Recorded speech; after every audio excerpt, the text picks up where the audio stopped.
감사합니다.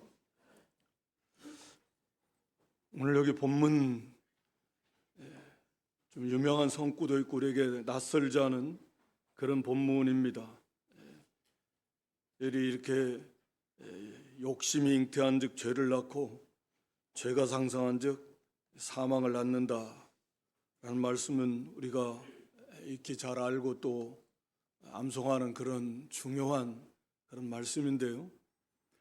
오늘 여기 본문 13절로 18절에는 우리가 시험을 받는 이유 잘 알고 있지만 또 그 시험에 들게 되는 어떤 과정, 그 방법, 그리고 그 결과에 대해서 말씀하고 있습니다. 그리고 그러므로 우리가 어떻게 해야 될 것인가 라고 하는 것까지 이렇게 우리에게 가르쳐주고 있는데, 오늘 여기 13절에 보면 사람이 시험을 받을 때 시험이라는 단어 속에는 말 그대로 시험이라는 의미가 뭐 테스트라는 의미도 있고 또 시련이라는 의미도 있고 또 유혹이라는 의미도 있는데, 그걸 통해서 하여튼 뭐 유혹이 됐든 시련이 됐든 어떤 테스트의 성격이 다 있는 거죠. 그 사람의 됨됨이, 그 사람의 인격의 면면들을 또는 뭐 우리 학생 같은 경우는 그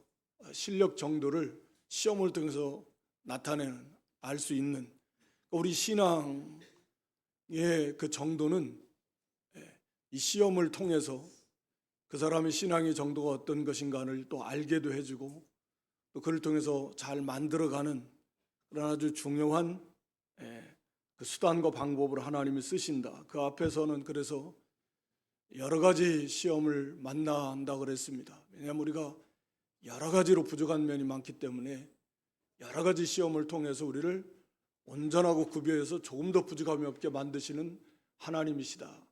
그래서 참 믿음을 가진 성도는 이런 시험을 만날 때에 원망하거나 낙심하거나 좌절하거나 그러지 말고 오히려 하나님 앞에 감사하고 또 그렇게 하나님께 기뻐해야 된다라고 하는 것입니다.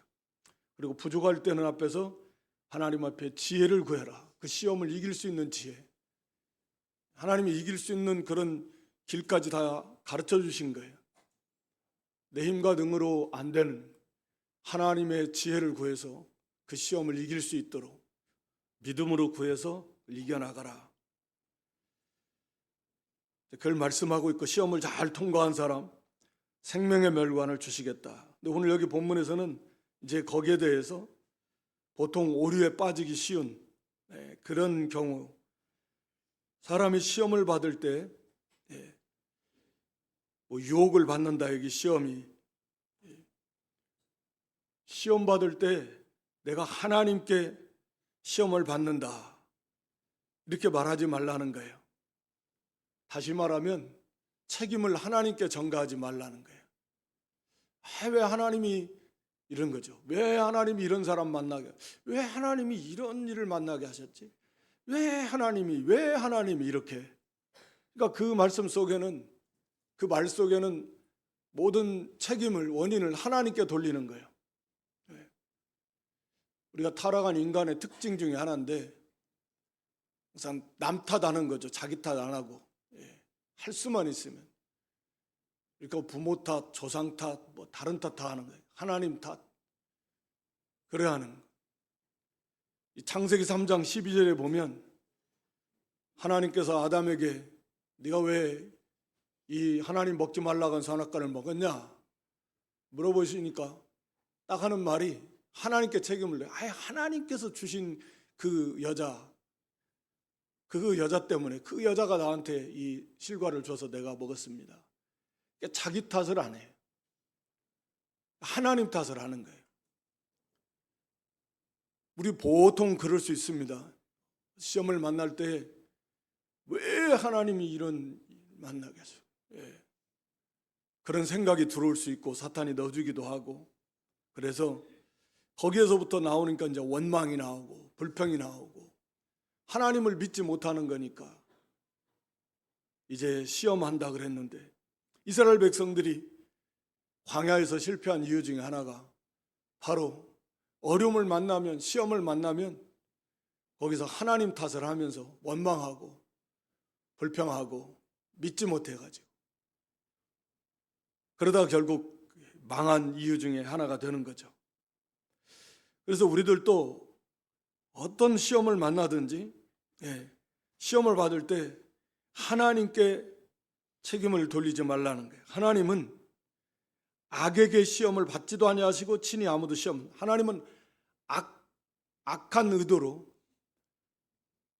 사람을 시험해서 유혹해가지고 무너뜨리려고 하거나 또 친히 하나님 자신께서 그런 시험을 받으시는 분도 물론 아니시고, 그러니까 여기 사람을 미혹시켜가지고 유혹시켜서 그 사람으로 하여금 넘어뜨리게 하는 이런 의도로 하나님은 시험하시는 법이 없다라고 하는 거죠.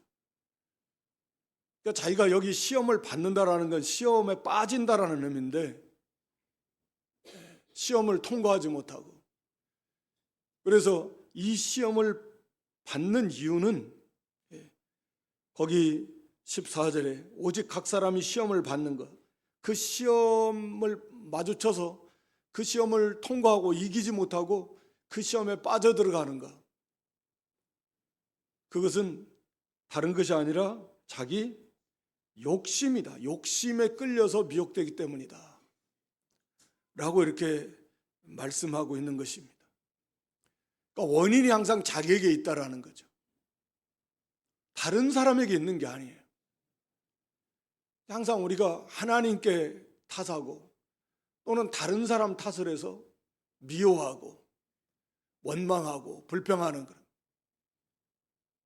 그러나 우리가 예수님, 이 어둠이 가득한 죄악에 관영한 세상 속에서 완전한 의의 삶을 사셨는데 아무리 악이 가득하고 비방하고 모함하고 무고하고 핍박하고 그래도 그것을 다 이겨나가는, 그 탓하지 아니하고, 그러니까 탓할 만 했어도 탓을 하지 않은,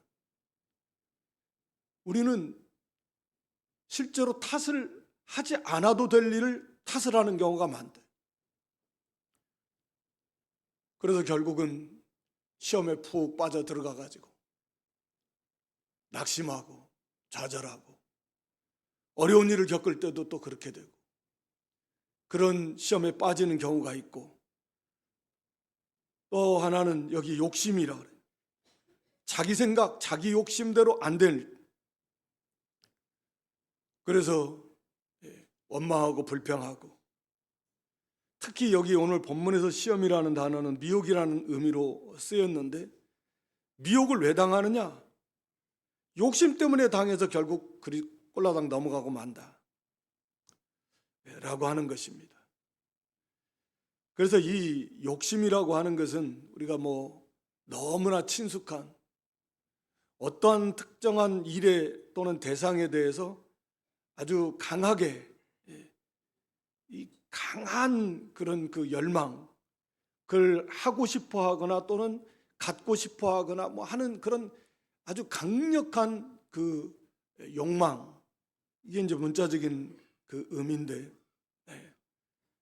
물질에 대한 욕심도 되고 또 이성에 대한 욕심도 다 되는 거고, 권세, 명예, 모든 부분에 있어서 그걸 갖고 싶고 거기에 이루고 싶어 하는 강렬한 그런 욕구, 그게 욕심이에요. 세상은 당연하다고 생각합니다. 왜? 타락한 인간의 어떤 본성에서 나오는 거라고 볼 수 있으니까 당연한 것이고, 오히려 그것을 통해서 사람을 발전할 수 있고 그건 아예 목표가 돼서 열심을 내가지고 할 수 있다. 그러나 성경은 전혀 그렇지 않아요. 하나님, 우리를 지으신 하나님께서는 하나님이 주신 것으로 만족하라, 족할 줄 알아라, 거기에서 감사가 나오는 거고, 더 높이, 더 많이, 더 풍성하게 하는 것은 성실하게 이렇게 수고함에 따라서 하나님께서 크게도 많게도 되게 하시는 거지, 그 결과로서 주어지는 거지, 거기에 대한 목표를 거기에다 두고, 그게 욕심이요. 자기 육신적인 세상적인 욕심이라는 거죠. 이 욕심이 성령의 소욕이 아닌, 선한 소원이 아닌 그런 육체의 세상에 속한 그런 욕심이 우리 속에 있어서 이것을 우리로 시험에 빠지게 한다라고 하는 것을 말씀합니다. 그래서 그 방법이 여기 14절에 자기 욕심에 끌려서 미혹된다, 끌려서 미혹시킨다. 그러니까 욕심에 끌려서 욕심에 미혹이 돼가지고 끌려 나가는 것과 같은 건데, 그래서 속지 말라. 거기 16절에 그렇게 말씀합니다. 이게 욕심의 특징이 우리를 미혹시킨다라는 거죠. 미혹시킨다라는 단어의 문자적인 의미는 낚시할 때 이 미끼, 낚시바늘에다 미끼 껴가지고 그 미끼로 이렇게 고기 잡을 때 그 미끼로 깬다라는 의미예요. 또는 사냥할 때도 우리 덫을 딱 쳐놓고 그 안에 미끼, 음식 좋아하는 거 딱 넣어놓고 덫을 쳐놔서 그 먹으러 가면 덫에 탁 걸리고, 물고기가 그 낚시에 그거 탁 미끼에 딱 물면 낚시에 딱 하듯이, 이게 욕심이 우리를 그렇게 이 미끼로 우리를 꼬여서 덫에 딱 잡히면 죽는 거고, 낚싯바늘 딱 깨면 죽는 거예요. 욕심이 그렇게 한다는 게, 자기 욕심이 우리를 미혹시켜서 끌려서 끌어낸다예요. 욕심이 하는 일이 그거예요. 미혹시키는 거예요. 우리가 낚싯밥 줘가지고 미끼, 사기꾼이 그러잖아요. 이게 똑같이, 그래서 사기꾼이에요. 욕심은 우리를 사기치려고 할 때 이 사기꾼이 뭐 보통 그런다잖아요. 맡기면 뭐 돈을 뭐 그래가지고 처음에는 뭐 그 준대잖아요. 다른 데서 돌려가지고. 그러니까 그런가 보다 돈을 막 더 갖다 맡겨요. 그래서 이제 그 어리석은 거죠. 다 그런 거지. 속이는 것은 이 욕심이 그런 역할을 한다는 거죠. 우리가 이것을 분명히 알아야 돼요. 그래서 이 속에서 욕심은 우리를 자꾸 미혹해요. 야, 이거 좋은 맛있는 게 있다. 이거 먹으면, 야, 저걸 가지면 거기에 진짜 행복하고 진짜 좋고 삶이 너무 재밌고 거기에 참 만족이 있고 기쁨이 있고 가치가 거기 있는 것처럼 보이는 거예요. 그래서 속이는 겁니다. 이 욕심대로 우리가 뭐 물질에 대한 욕심이면, 야, 돈을 많이 벌면 진짜 행복할 거다. 정말 사는 거 사람답게 정말 살 수 있을 것 같다. 이게 다 이게 뭐예요? 욕심이 우리를 미혹하는 거죠. 성경은 그렇게 말하고 있지 않아요. 우리 예수님께서 누가복음 12장 15절에 보면, 누가복음 12장 15절에 삼가 모든 탐심을 뭐라고요? 물리쳐라. 모든 탐심을 물리쳐라. 사람의 생명이 그 소유에 넉넉한 데 있지 않다. 이 생명은 영의 생명이요, 뭐 육신의 생명도 포함된다고 볼 수 있습니다. 영과 육이 우리 연합되어 있으니까. 영이 풍성해지는데 뭐 마찬가지요. 보통은 육신의 것도 형통하게 됩니다. 내 영혼이 잘됨 같이 내가 범사에 강건하고 잘 되기를 원한다 그랬는데, 그러니까 이 물질이 많다고 해서 생명이 풍성해지는 것이 절대 아니다. 이 생명이라는 의미 속에는 거기에 기쁨도 있고 평안도 있고 자유함도 있고 감사도 있고 사랑도 있고 거기에 만족함, 모든 우리가 참 생명의 세계 속에서 누릴 수 있는 모든 것, 그게 생명 속에 담겨져 있는 거거든요. 하나님이 주시는 우리에게 있는 영적 생명의 세계가 그런 거예요. 그러니까 모든 좋은 것이 그 속에 다 있어요. 우리가 생각하는 육신의 이런 생명 그런 거 아니에요. 그래서 그 생명이 커갈수록 거기에 당연히 그 사람 안에 생명이 더 커가니까 그 기쁨이 더 평화가 더 충만해지는 거예요. 사랑이 더 풍성해지는 거예요. 감사도 넘치게 되는 거예요. 영의 자유함 당연히 있는 것이고, 이게 이 생명의 세계예요. 그게 예수님을 알아나가고 닮아나가는 게 생명에서 생명으로 그런 건데, 이게 물질에 있는 게 아니에요. 여러분, 우리가 막연하게 그냥 행복해다. 행복이 구체적으로 뭐냐? 돈이 있는 것이 행복인가? 그거 아니잖아요. 돈을 하나의 수단으로 삼아서 행복이라고 하는 걸 얻을 수 있다라는 개념이잖아요.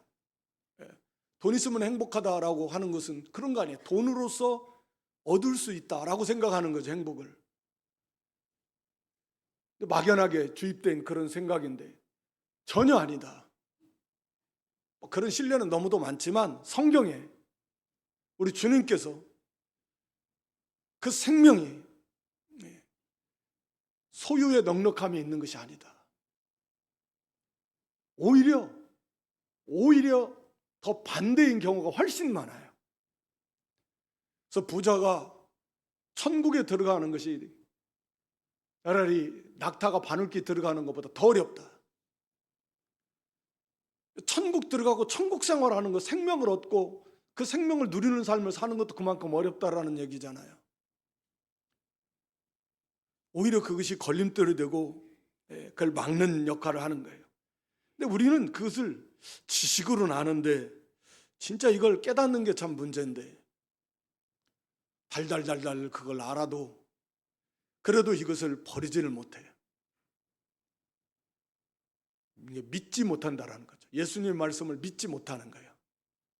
사람의 생명이 소유의 넉넉함이 있는 게 아니야.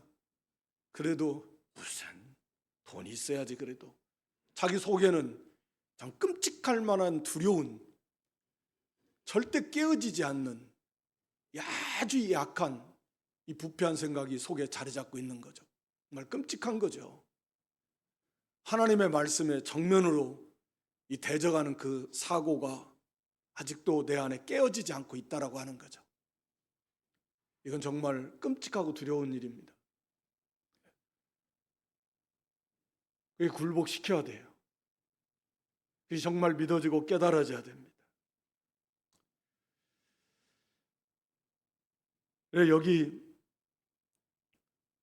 그 욕심이 우리를 미혹하는데 그 과정을 말하면 여기 15절에 우리가 잘 아는 대로 욕심이 잉태한 즉 죄를 낳고 죄가 장성한 즉 사망을 한다. 이거 마치 아이를 잉태해 가지고 때가 되면 아이를 출산하.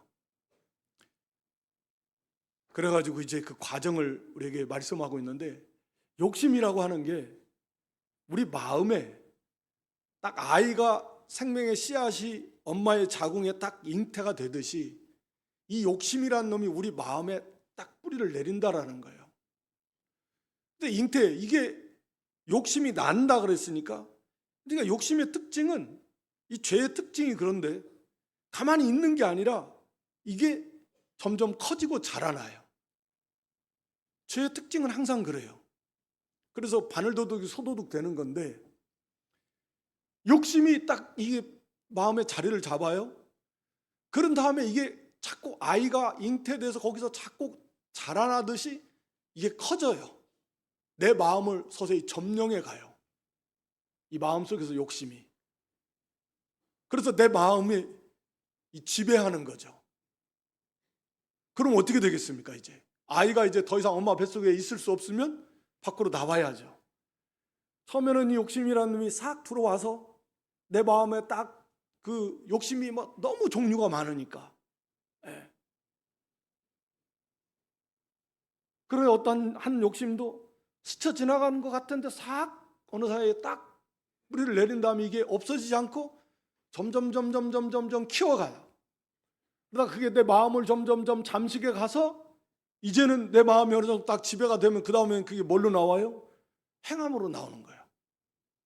행동이 뒤따르게 됩니다. 그것이 욕심이 잉태해서 죄를 낳는다. 그래서 마음이 벌써 이 지배를 당해서 실제로 죄악된 행위로 나오게 된다. 그래서 여기 욕심이 잉태한 게 죄를 낳는다라는 표현은 그런 거죠. 이게 계속 커나간다. 그래서 죄악된 말과 행실을 하게 되고 또 거기에서도 그걸 끊지 못하고 계속 장성한 즉, 죄가 장성한 즉 사망을 낳는다. 이 결과에 해당하는데 이 죄를 마음의 단계에서 끊어버려야 되고 제일 좋은 게 그게 마음에 심어지지 않으면 제일 좋은데 그건 참 쉽지 않은 것 같아요.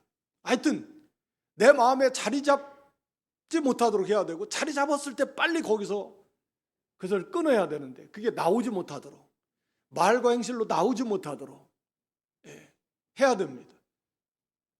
그런데 이게 말과 행실로 나오면 더 어려운 거죠. 이제 실제로 죄를 지어버리면 이제 거기서라도 끊고 회개하고 돌이켜야 되는데 그러지 않고 그 상태로 나아가다가 보면 죄가 장성하다라는 것은 이제 어느 정도 죄가 차요. 하나님 보시기에. 그러면 이제 사망, 망합니다. 실제로 육신의 죽음에 이를 수 있고 말로 다 할 수 없는 그런 사망의 고통을 당하게 되게 되는 것입니다. 그래서 참 이게 우리 실제적인 문제이고 정말 힘들기도 하고 중요한 문제이기도 합니다. 이 욕심의 문제를 우리가 이 마음의 단계에서부터 우리가 끊어버려야 된다. 그래서 우리가 그 베드로전서 2장 11절에 보면 베드로전서 2장 11절 영혼을 거스려 싸우는 육체의 정욕을 제어하라. 육체의 정욕을 제어하라는 거예요. 모든 탐심을 버려라 그랬는데 우리 갈라디아 5장 17절에도 보면 육체의 소욕과 성령의 소욕이 그러니까 육체의 욕심과 성령의 욕구가 늘 싸워요. 그 여기서 그걸 끊어내 버려야 됩니다. 성령을 힘입어서 육체의 욕구가 그 마음에 내 마음을 주장하지 못하도록 그 마음을 지키라 그랬는데 이 마음이 욕심에 점령당하면 그때는 이제 마음이 점령당하면 행함으로 나올 수밖에 없어요. 말이 나오고 행동이 나옵니다. 행할 수밖에 없어요. 그 죄를 질 수밖에 없다라는 거죠. 그것이 물질이 됐든 뭐 이성이 됐든 뭐가 됐든 다 그래요. 그렇게 실패한 사람들 뭐 대표적인 사람들이 우리가 여호수아 7장에 보면 아간이라는 사람이 나옵니다. 아간. 하나님께서 여호수아 성을 점령할 때 그는 온전히 하나님께 바쳐라 그래요. 다 불사르고 불에 타지 않는 건 불을 통과해서 하나님께 바쳐야 되고 하나님의 것이니까. 아간이 근데 그만 그 명품 신할산 외투 명품 옷 딱 보고 금덩이 온덩어리 딱 보고 나서 욕심이 돌아버리고 그걸 이기지 못하고 그걸 감춰버렸어요. 여호수아 7장 21절에 보면 그래요. 그걸 보고 보통은 보는 걸 통해서 욕심이 들어오는 경우가 많은데 신할산 외투를 보고 여호수아 7장 21절 금덩이 은덩이를 보고 그리고 내가 그 욕심을 이기지 못해가지고 그것을 내가 숨겼습니다. 감춰뒀다. 그러니까 눈으로 보는 것이 보았을 때 욕심이 보통 우리 마음에 들어오는데 우리가 할 수 있으면 안 보는 게 제일 좋은데 내 마음에 욕심이 들어왔을 때 갈등이 있겠죠. 그러니까 아간도 봤는데 보자마자 막 감춘 게 아니라 분명히 하나님께 바치라 그걸 다 알고 있는 거예요. 그런데 이게 딱 보니까 갖고 싶은 욕심이 내 마음에 싹 들어왔어요. 갈등이 있겠죠. 그걸 거두면서 가져다 숨기는 과정 속에서 갈등이 있겠지만 거기에 그냥 함락돼 버린 거죠. 욕심이 아간의 마음을 주장해 버린 거예요. 이기지 못했습니다. 그래서 그 결과는 우리가 잘 아는 악을 골짜기, 슬픔의 고통의 골짜기. 아간과 거기에 동조한 모든 가족 자식들 할 것 없이 그 가축들까지 다 돌로 쳐 죽임 당해서 돌무덤에 그렇게 매장되고 말았습니다. 이게 참 문제예요.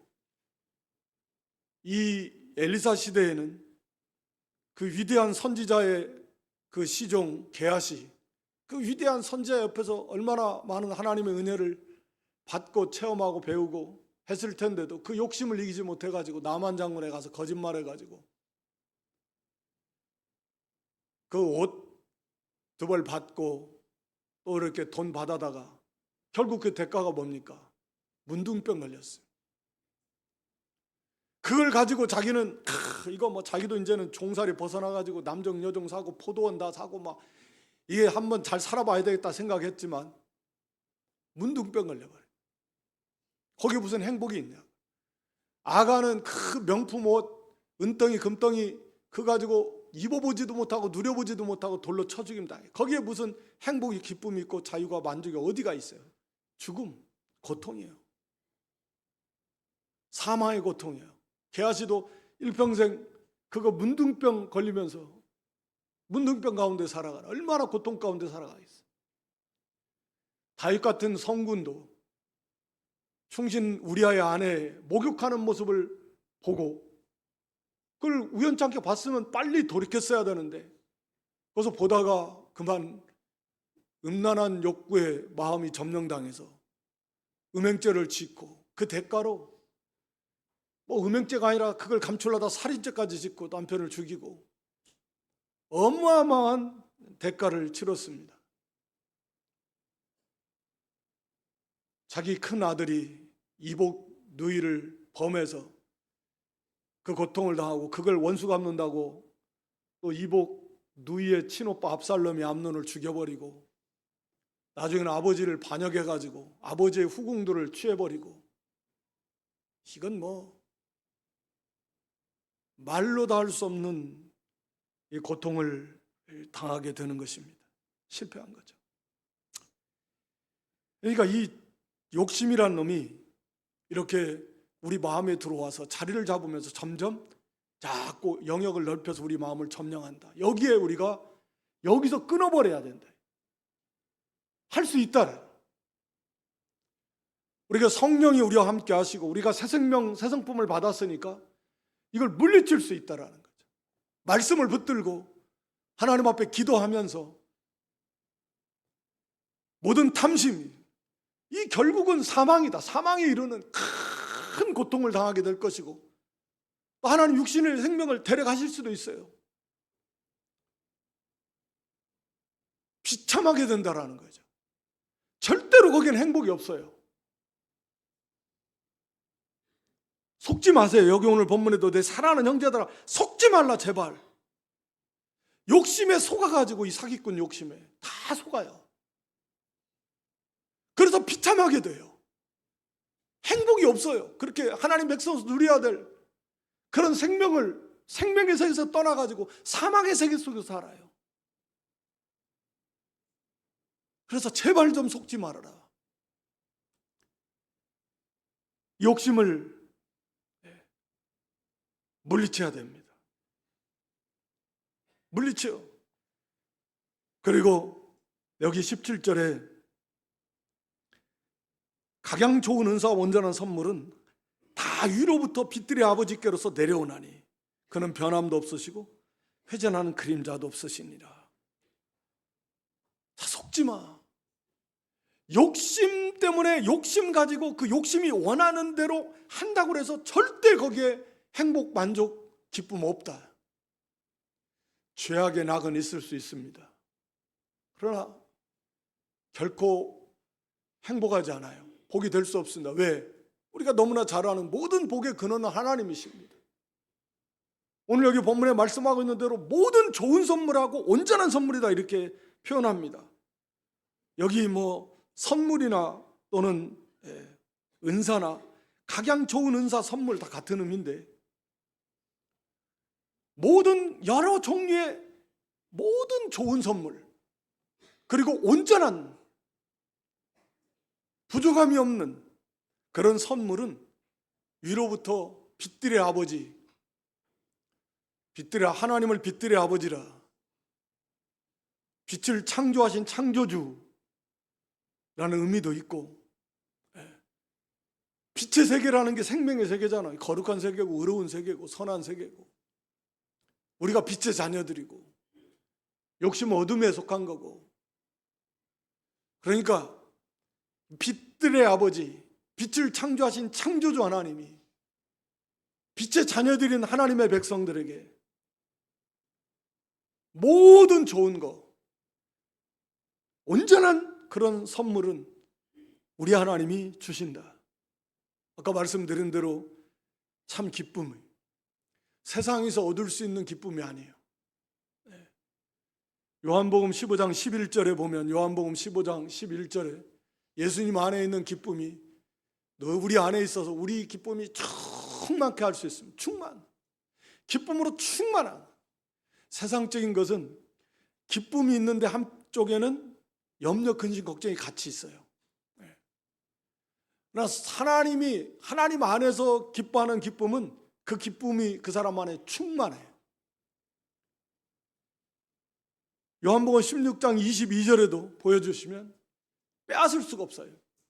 그 어떤 것도 이 기쁨을 빼앗지를 못해요. 놀라운 말씀 아닙니까? 세상 것은요, 조금 일시적으로 기쁨이 있다가도 그 원인이 없어지면 금방 기쁨이 오히려 슬픔이 돼버려요. 반대로 고통이 되기도 하고, 이럴 거면 아예 주지를 말지, 이런 생각이 들 수도 있고. 그러나 주님 안에서 하나님 주신 그 기쁨, 그리스도 안에서 누리는 기쁨은 이건 빼앗을 수 없다. 기쁨을 줘요. 요한복음 14장 27절에는 평안을 주시는데, 이 평안은 세상이 주는 것 같지 않아요. 세상에서 얻을 수 없는 그 어떤 것으로도 깨지지 않는 이 평안, 평강, 그 기쁨, 이거보다 더 행복한 일이 있나요? 왜 돈을 가지고 싶어 합니까? 말씀드렸잖아요. 그러면 그 돈으로 뭔가 행복을 살 수 있을 것 같으니까, 막연하게. 그 행복이란 뭘까? 한 면들이 참된 기쁨이 아닐까? 참된 만족이 아닐까? 참된 평안이 아닐까? 평강이라는 말은 그냥 아무 일도 없는 그런 개념을 떠나서 적극적인 염려나 근심이나 걱정이 하나도 없는 막 기쁨과 감사가 막 활력 차고 넘치는, 이게 평강이죠. 샬롬. 이것을 하나님이 주시겠다는데 왜 안 믿는 거예요? 돈으로는 결코 살 수 없는데, 내가 너에게 이 평안을 주시겠다라는 건데, 이 기쁨을 주시겠다라는 건데, 이 하나님이 주시겠다라는 거죠. 모든 좋은 것, 여기 18절에 그가 그 조물 중에 우리로 한 천열마가 되게 하시려고 자기의 뜻을 쫓아 진리의 말씀을 우리를 낳으셨느니라. 이 말씀은 하나님께서 우리를 모든 피조물 중에 한 천열매는 구약적 개념인데, 첫 것은 하나님께 바치라, 하나님의 것이다. 이게 첫 것이라는 의미는 가장 가장 좋다라는 의미, 가장 귀하다는 의미, 그리고 나머지 것을 대표한다는 의미가 있지요. 그래서 사람 가운데도 구약의 개념에는 장손, 장자, 첫 번째 아들을 가장 귀하게 여겼고 하나님께 속하고, 어떤 농사를 지어도 또는 짐승도 마찬가지, 첫 새끼 또 첫 열매는 하나님께 바쳐드린다. 그래서 하나님께서 가장 귀하게 여기시는 하나님의 것으로 삼아주셨다, 그런 의미인데 첫 열매가 된. 그러니까 하나님 백성들을 하나님께서 다, 그래서 이제 오후에 나오겠지만 장자들의 총회예요. 다 하나님 백성은 다 장자예요. 장자. 하나님께서 다 귀하게 여기시는 하나님의 것으로 삼아주시려고 진리의 말씀으로 자기 뜻을 쫓아서, 그러니까 어쩔 수 없이 누가 하라고 해서 한 게 아니라 하나님이 스스로 자원하는 마음으로 진리의 말씀을 우리를 낳으셨다라는 거죠. 우리가 잘 알잖아. 진리의 말씀으로 우리를 낳으셨다라는 말이 뭐예요? 진리가 뭐예요? 예수 그리스도, 십자가, 부활. 우리를 하나님의 자녀 삼아주시려고 하나님께서 스스로 기뻐하셔서 어쩔 수 없어서 마지못해서, 그게 아니라 하나님의 자원하심으로 우리를 하나님의 자녀로 삼아주시려고 진리의 말씀을 우리를 낳으신 독생자 하나님, 성자 예수, 성자 하나님을 사람 되게 하시고 십자가에서 피 흘려 몸짓게 우리 죄값으로 대신 죽게 하시고 우리에게 쏟으실 하나님의 공의의 진노의 심판을 십자가에 달리신 바로 예수 그리스도께 쏟으시고, 그래서 우리의 모든 죄를 예수 그리스도 십자가 안에서 다 해결받게 하시고 예수 그리스도 완성하신 그 하나님의 의를 우리 예수 믿도록 하셔가지고 우리에게 그 의를 우리에게 다 주시는 거예요. 자, 말씀은 간단하지만 이렇게 우리를 이런 대가를 치르면서 우리를 하나님의 자녀로 삼아주시려고 이 일을 하신 분이 바로 우리 아버지시다라는 거죠. 이 말씀은 다시 말하면 로마 8장 32절의 말씀과 맥을 같이 해요. 그 아들도 아끼지 않고 내어주신 하나님께서 그 아들과 함께 모든 것을 은혜로 주시지 않겠느냐? 그거죠. 우리를 하나님의 자녀 삼아주시려고 하나님께서 그렇게 자원함으로 기뻐하셔서 그런 독생자도 아끼지 않고 내어주시고 이 모든 은혜를 다 쏟아부어 주신 빛들의 아버지 우리 하나님께서 왜 좋은 거, 온전한 선물을 왜 안 주시겠어요? 왜 안 주시겠습니까? 그 하나님께 구해야죠. 이제 사장에 가서 또 나오겠지만 그 하나님께 받을 생각을 해야지. 왜 세상과 짝하고 왜 욕심을 따라가네? 그 하나님께 구하라는 거예요. 그 하나님을 기쁘시게 하라는 거예요. 그 하나님께서 넘치도록 부족함이 없도록 하나님이 부어주시겠다라는, 각양 모든 좋은 은사, 온전한 선물 우리 하나님께로서만 옵니다. 그래서 그게 우리에게 큰 유익이 될 것이고, 그래서 우리가 그를 통해서 그리스도 형상을 이루어 나가게 됩니다. 그 안에 주시는 그 모든 하나님이 주시는 풍성한 생명의 그 은혜, 이 땅에서도 얼마든지 우리가 누리며 승리하며 살아갈 수 있다 라고 하는 것입니다. 오늘 여기 참 매일 매 순간 우리가 겪으며 또 싸우며 살아가는 이 시험, 이 욕심에 의한 이 미혹, 이 원수, 우리가 어떻게 이것을 이겨야 될까? 하나님 의지하고 죄의 말씀 붙들고 우리 속지 말고 욕심이 우리 마음에 뿌리 내릴, 거기서부터 잘라내요. 알아요. 우리가 알 수 있습니다. 싹 들어와요. 그 마음을 점령하지 못하도록 거기에서 우리가 물리쳐야 돼. 할 수 있다. 물리칠 수 있다. 그리고 속지 말자. 이건 지금 낚시, 지금 미끼를 해서 날 덫에 빠지게 하려고 하는, 낚싯바늘 하려고 하는 마귀가 살살 깨는 이 사기꾼이, 욕심이 내 안에 들어올 때 그렇게 인식을 해야 돼요. 깜짝 놀라가지고 이걸 딱 물었다가 그러면 이제 덫에 걸리는 거예요. 사망, 말이 사망이지 사망의 고통의 세계에 들어가는 거고, 하나님이 데려가 버리실 육신의 죽음에 이를 수 있고 심각한 문제들. 하나님 탓하지 말고 누구 탓하지 말고 이 욕심을 버리고 삶과 모든 탐심을 버리고 모든 좋은 것 우리 아버지께서 우리를 독생자와 아끼고 내어주신 우리 하나님 우리 아버지, 그분께로 이 모든 좋은 것이 언제 나온다. 그러면 우리 그분께 받아야 돼요. 우리 하나님 우리 아버지께 모든 좋은 것을 구하고 찾고 두드리고 그 뜻대로 힘써 순종함으로 하나님 주시는 그런 좋은 선물, 좋은 은사 풍성히 받으셔서 거기에서 참된 행복한 참된 생명이 넘치는 그러한 승리하는 삶을 살아 가질 수 있기를 주님의 이름으로 축원합니다. 아버지